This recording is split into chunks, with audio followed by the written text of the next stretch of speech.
Armando Hasudungan, Biology and Medicine videos. Please make sure to subscribe, join the forum and group for the latest videos. Please visit Facebook Armando Hasudungan. In this video, we're going to talk about atherosclerosis, which is hardening of the arteries. Actually, it's in the narrowing of the arteries due to plaque formation. A plaque, in this case, is basically a waxy substance made of predominantly lipids. And atherosclerosis is different to arteriosclerosis. Arteriosclerosis is just hardening of the arteries. Now, atherosclerosis is a common cause of heart attacks. So if here I'm drawing the heart, we have blood vessels called these coronary arteries that supply the heart with oxygen. So let's take a look at two different scenarios. Here are vessels and here are cardiac muscle cells.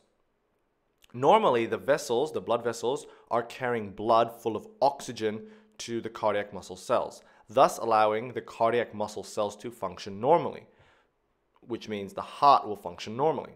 However, if we look at an atherosclerosis scenario, there is a plaque formation.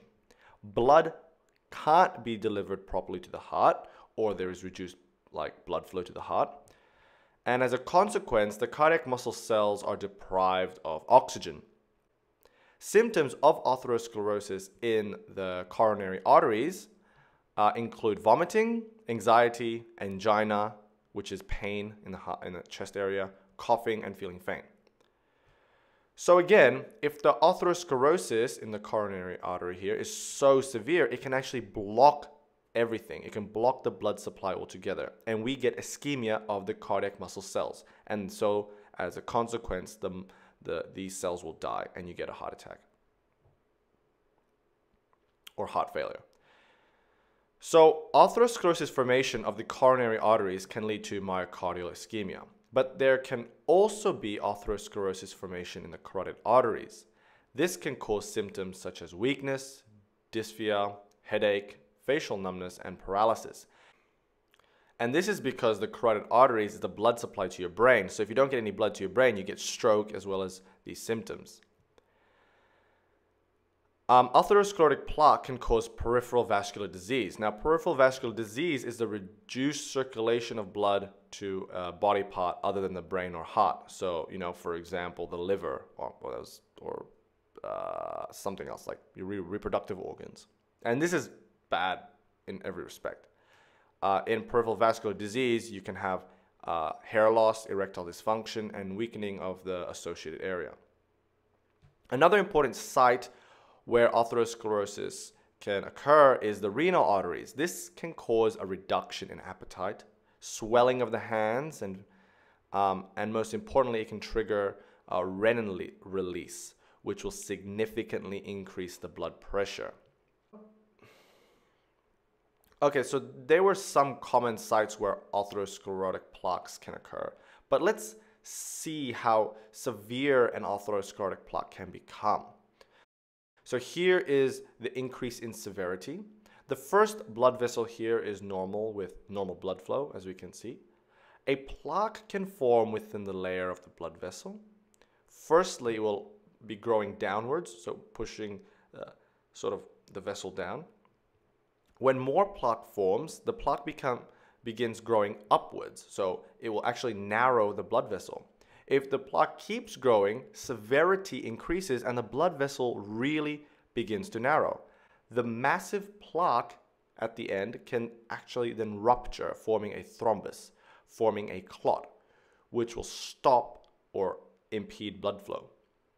When an atherosclerotic plaque ruptures, it is serious.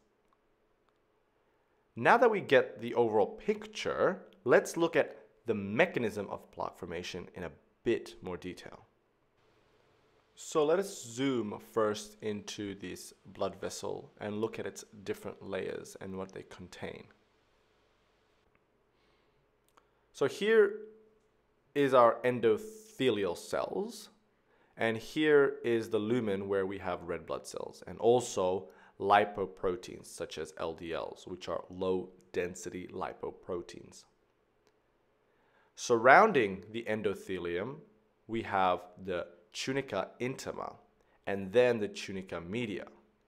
In the tunica media, we have smooth muscle cells that are important in contraction of vessels. Surrounding the media, we have the adventitia, which is essentially connective tissue. There are a few theories of how atherosclerosis begins. One theory suggests that there is endothelial dysfunction, and when there is high amounts of circulating LDLs. Because there are high concentrations or high circulating low density lipoproteins, low LDLs, these LDLs can deposit in the tunica intima and then become oxidized. Oxidized LDL activates endothelial cells, causing the endothelial cells to express receptors for white blood cells on their surface. So to summarize here, I wrote, increase in LDLs deposits in tunica intima and becomes oxidized, which will activate endothelial cells.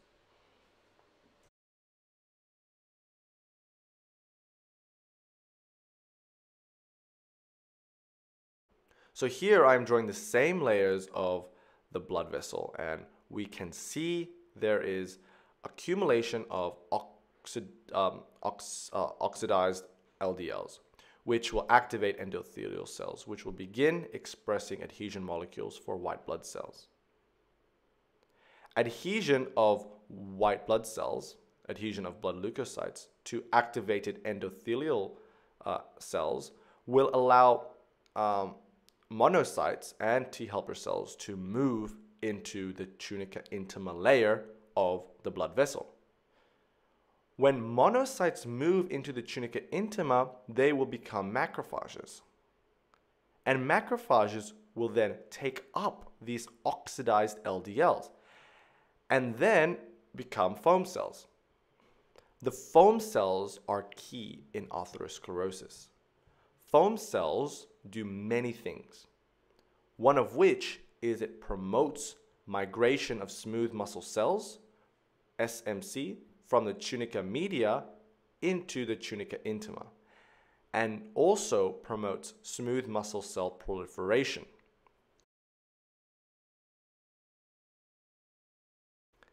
An increase in smooth muscle cell proliferation heightens or increases synthesis of collagen, which can lead to hardening of the atherosclerotic plaque. During this whole process, foam cells will also die, releasing its lipid content. This drives the growth of the plaque. As the plaque grows, it builds in pressure, which can cause rupturing of the plaque itself, which is where things can become serious. So here again, we have the tunica intima and tunica media of the blood vessel.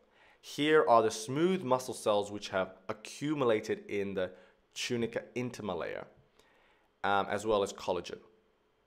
Foam cells are here, and they die together with other cells in the area. So here we have dead foam cells with lipid content spilt out. The growth of the plaque is this area here. Now, the plaque can then rupture, which can lead to thrombosis. Thrombosis is when the plaque ruptures and where coagulation happens to stop the plaque from spilling its content into the lumen. This forms a thrombus, a clot, which can impede blood flow and cause serious complications. So, okay, that was a bit of detail of how atherosclerotic plaque forms and how it ruptures. But let us go a step further and look at it in a bit more detail and I guess a better diagram maybe. So here we have the endothelial cell, the tunica intima layer, and then we have the tunica media layer containing smooth muscle cells.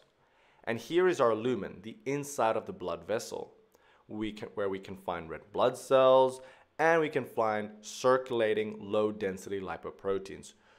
This black dot here of the LDL is called is the protein part. Anyway, let's just say we have dysfunctional endothelial cells here. This allows a lot of LDLs to basically move into the tunica intima layer. When it moves into the tunica intima layer, the dysfunctional endothelial cells release reactive oxygen species and other enzymes such as metalloproteases, which will oxidize the LDL. So when the LDL is oxidized, it cannot actually leave the tunica intima. It's trapped.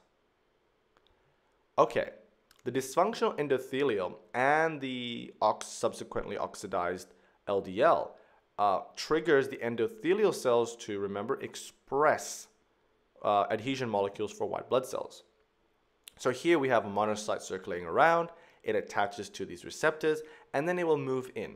When it moves into the tunica intima, when monocytes move into tissues, they become macrophages. So here we have a macrophage, 3. The macrophage has a receptor, a scavenger receptor, that will basically eat up, that will take in this oxidized LDL. The macrophage engulfs this oxidized LDL, and then it will become a foam cell. Now, foam cells, they're basically macrophages containing lipids, and they have many, many functions. One of which is that it will release chemokines to attract more macrophages. Foam cells can also do, step 4 here I'm drawing, it can release IGF-1, which is basically a growth factor. And this growth factor will cause smooth muscle cells to migrate and cause smooth muscle cell proliferation in the tunica intima. So here we have the smooth muscle cells in the tunica media layer, and they will migrate into the tunica intima layer, and they will proliferate. And here, because we have a lot of smooth muscle cells, step 5, they make more collagen. Foam cells in step 6 can also die, and they will die, releasing their lipid contents, including DNA materials. This DNA material will actually attract neutrophils because it's it's actually inflammatory in this respect. Foam cells can also release pro-inflammatory cytokines and reactive oxygen species. And this, together with neutrophils, will increase inflammation in the area. And this area is actually now the plaque, because it's got foam cells, it's got dead foam cells, it's got collagen, it's got smooth muscle cells, it's got all this stuff, and this makes up the plaque.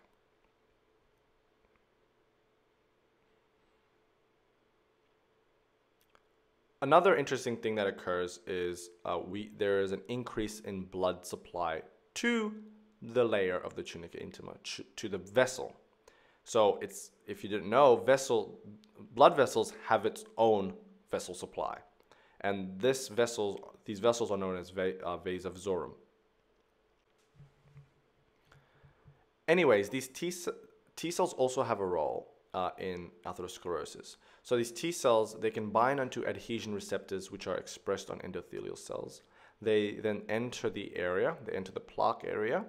They can be activated by macrophages, and they can begin releasing other substances such as interferon gamma.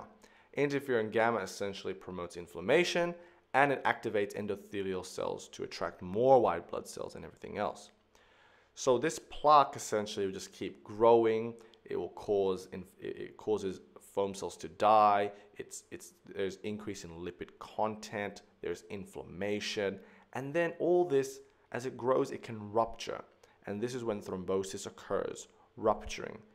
And when it ruptures, a thrombus can form, a clot can form, and a clot forms when there's heaps of platelets, heaps of clotting factors that all aggregate to the area, and all this can impede blood flow.